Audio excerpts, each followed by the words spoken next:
There has been optimism and progress on the third day of COP28. Australia has joined more than 100 countries at the United Nations Climate Summit, pledging to triple global renewable energy generation capacity by 2030. Here she is. Oil and coal made America a superpower. For decades, clean energy was kryptonite. Not anymore. Today, the United States is proud to join more than 115 nations in a commitment to double energy efficiency and to triple renewable energy capacity by 2030. If it's honoured, this pledge, along with others on things like nuclear power, could deliver 3/4 of the emissions cuts needed to get to net zero.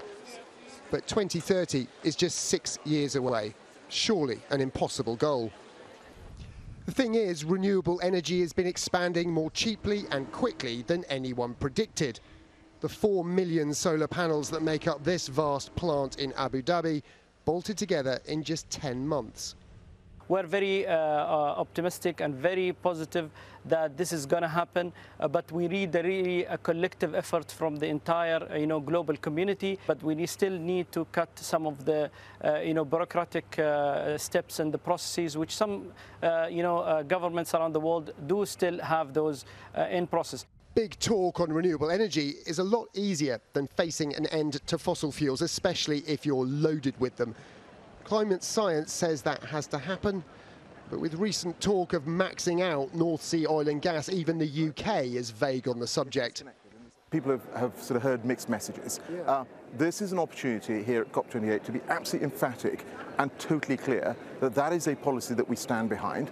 We have to recognise that if we want to address the issue of climate change, we have to tackle fossil fuel production. As a former COP president, Alok Sharma knows the significance of clarity around fossil fuels. And while his message is for the current government, it's not as if the opposition's position on the issue is crystal clear. Would it not be a much stronger signal if you, as Labour, said we would cancel the licences that have already been granted by the Conservatives? The right thing to do for security, for investment and jobs is not follow the Conservative example of chopping and changing all the time, but set out a clear policy that says we'll use existing oil and gas fields for their lifespan and we won't issue new licenses. And I think that is the right thing to do. If this historic pledge on renewable energy doesn't make it into the text agreed at the end of this summit, it's not binding.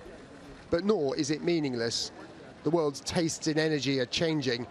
The question is how fast. Tom Clark, Sky News, Dubai.